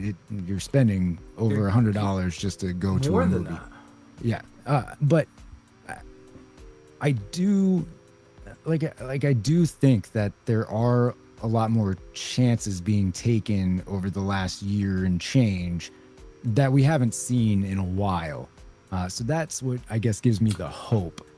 Now, I think, Khalil, you made a great point. There's so much on streaming that is equally good or better.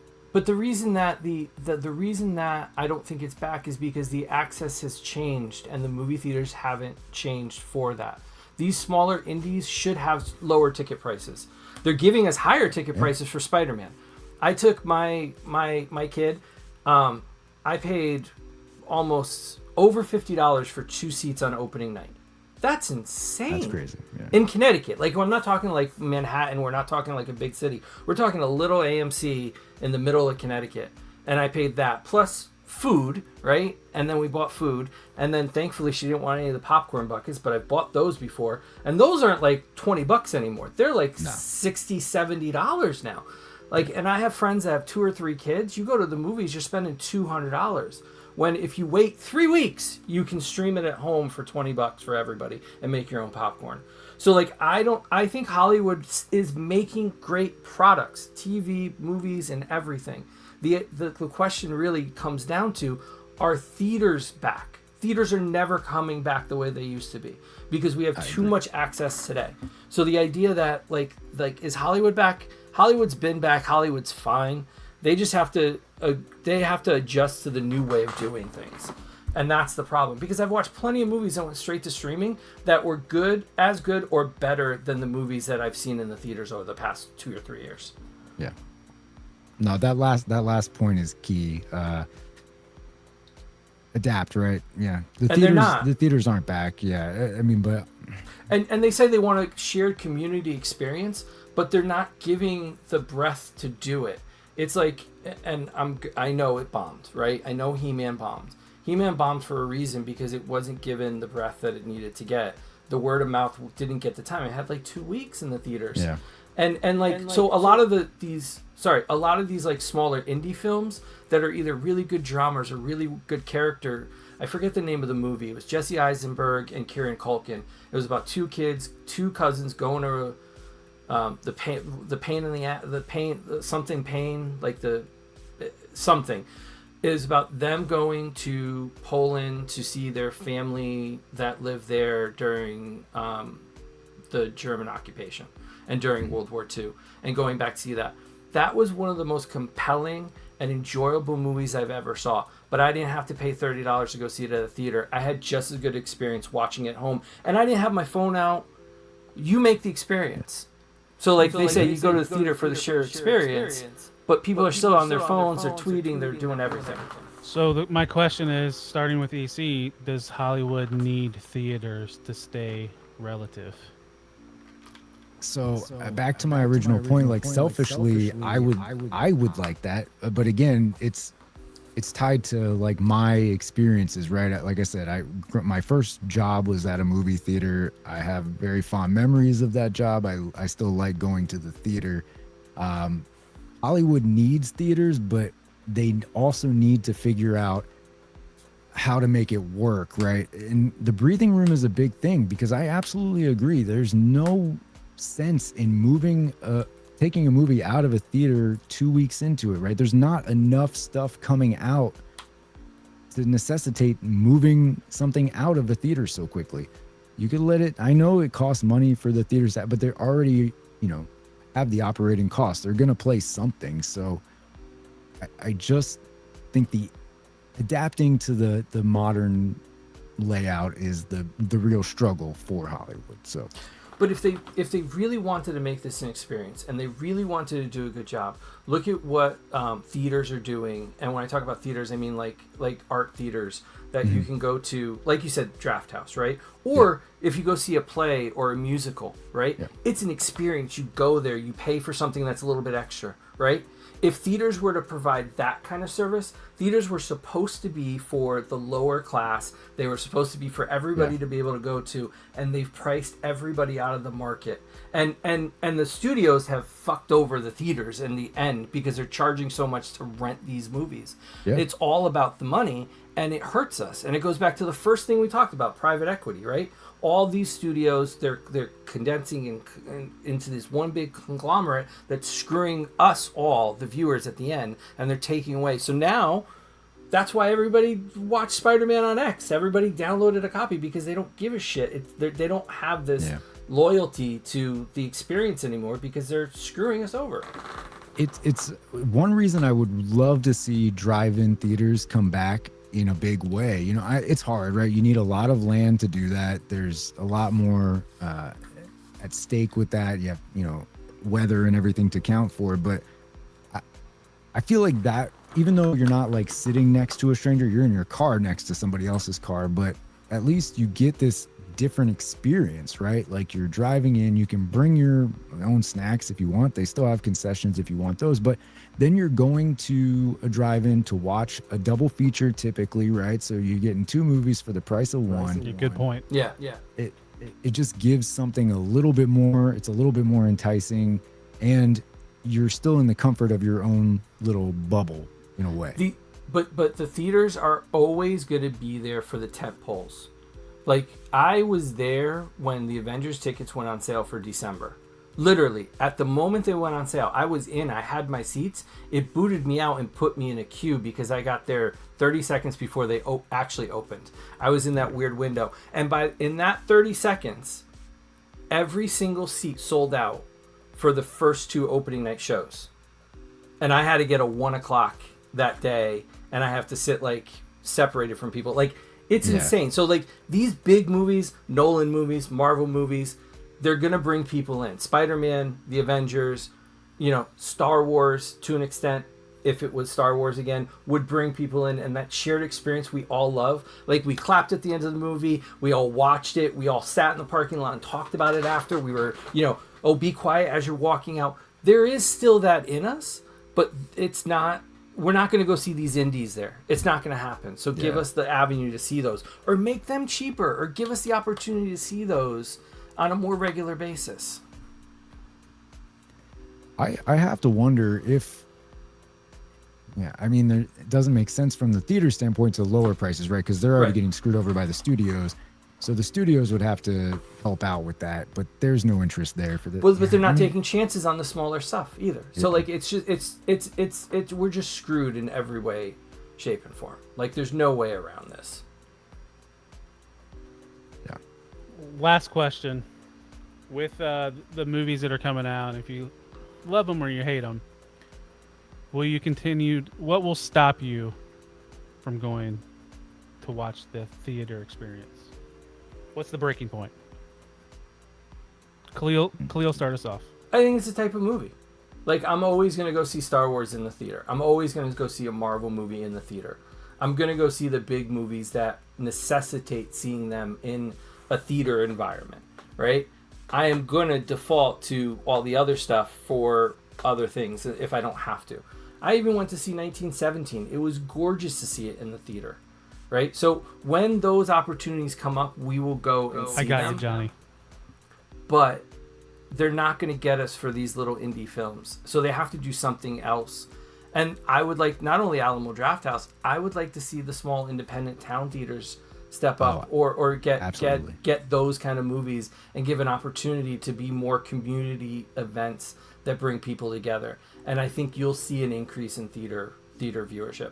But I don't think you're going to see it the way if they keep going the way they are. The prices are going to climb. It's just going to get worse. All right, EC, same question to you.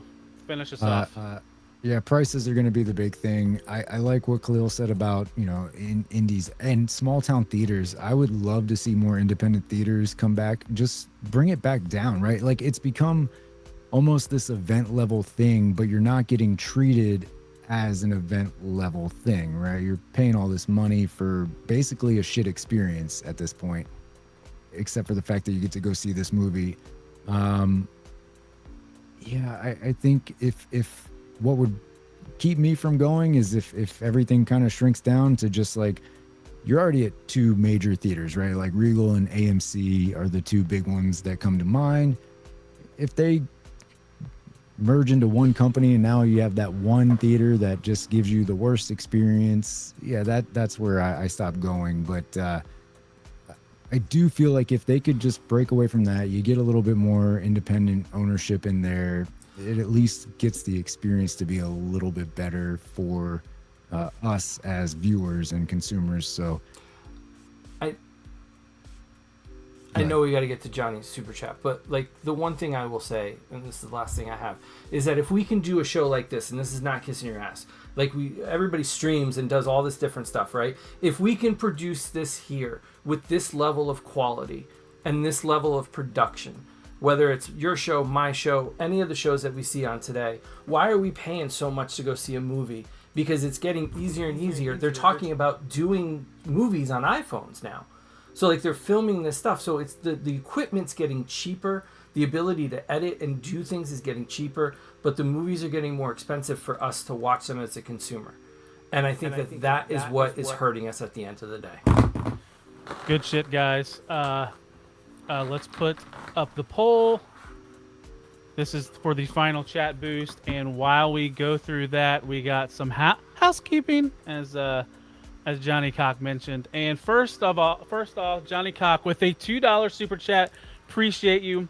Felt my blood pressure change during Khalil's talk. That was Khalil's first comments.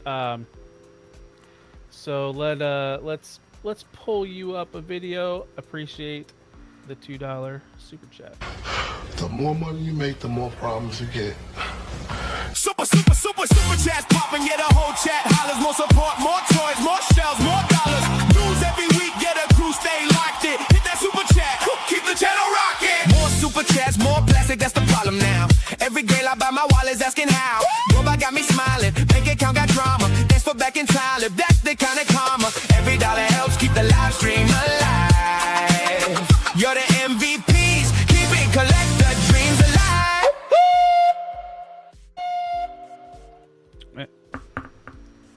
That's not all. Johnny Cock again. Talib, I want your opinion now. You're talking about on the whole movie theater thing.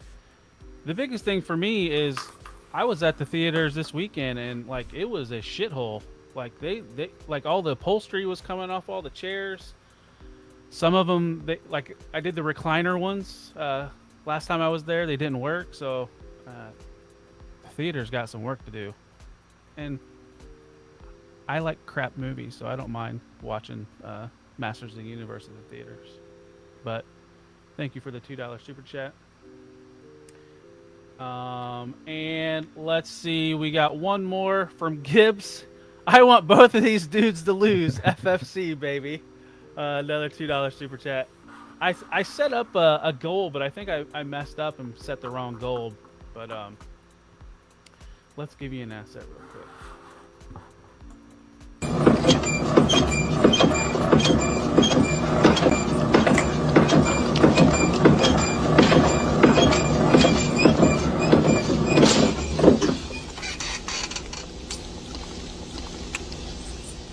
Anyone have some change?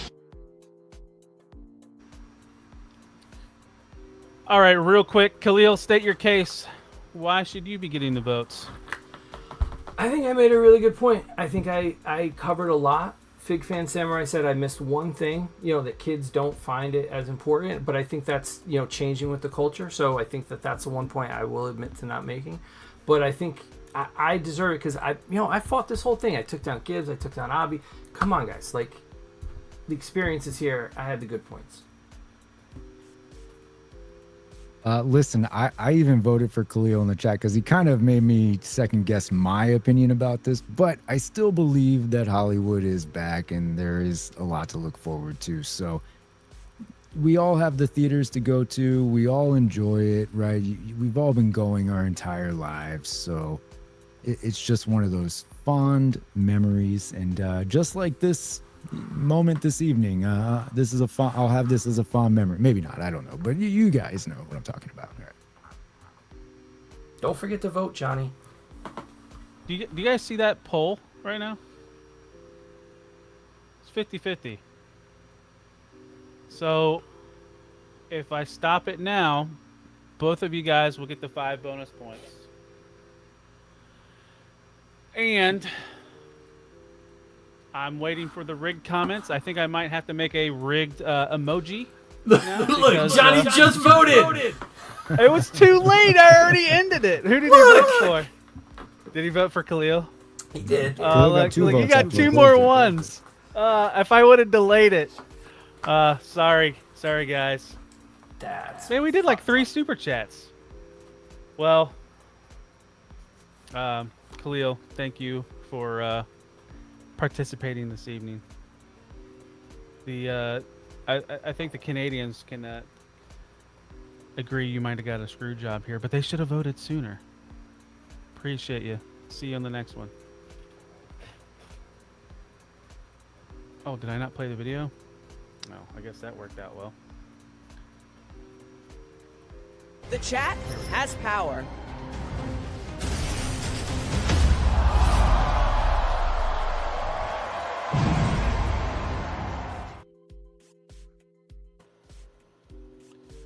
And EC, Speech, you're the winner. Well, hey, I want to thank everybody for coming out and supporting me on my first time over here. I had a really good time. This was fun. I wasn't sure how it was going to go. I was pretty sure I was going to finish in the bottom, but thank you, Abi, for taking that and letting me at least advance a few more times. Look, folks, there's too many Godzilla figures out there. I stand by that remark. That's all I have to say. Cold-blooded. I said everybody's back He's but on Abi. you. I He's guess on he you. bounced. He was mad. I apologize with the fucking audio thing. I didn't know that what if a StreamYard changed or whatever. We'll start the member show here in like 5 or so minutes, and maybe we can like figure it out. But yeah. Good job, guys. Good job, guys. Well fought. Well fought. Khalil, for the record, Gibbs. I think you won that last round. I'm just saying. You changed my mind, so. Thank you. It was neck and neck, that's for sure. Gibbs, you got any thoughts on the whole "Is Hollywood back"? I'm sure you do. No, it's shit. Hollywood shit. I don't think that. I think that the Christopher Nolan movie was set up for success, and then Spider-Man right afterwards. It's Spider-Man. It's gonna sell. So I think people were hyped from going to the movies, and then they were really hyped to go see Spider-Man. And I think those things kind of compounded on each other. But I'm glad they exist. And, you know, Spider-Man's a cool property. I wish it was more like the Spider-Man that I would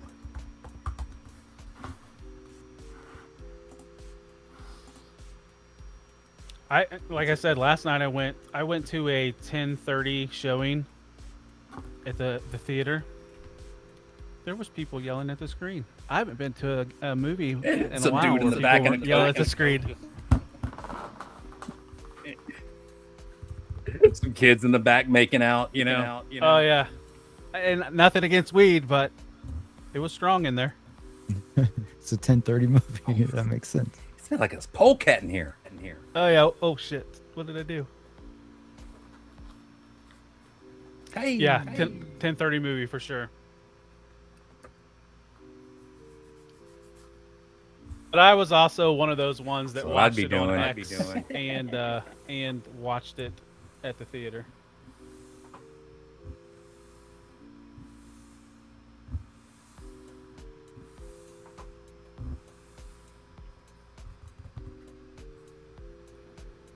Gibbs, are you having audio issues again, or is it me still? Probably me. It took me years to go see the last one. Is there anything that's got you excited yet? I don't know. It's been weird all night. night. You guys are excited yet? That's coming out for the rest of the year.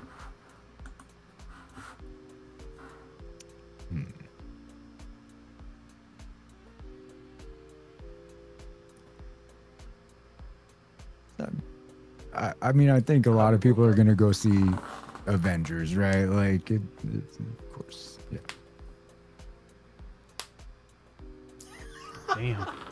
Damn.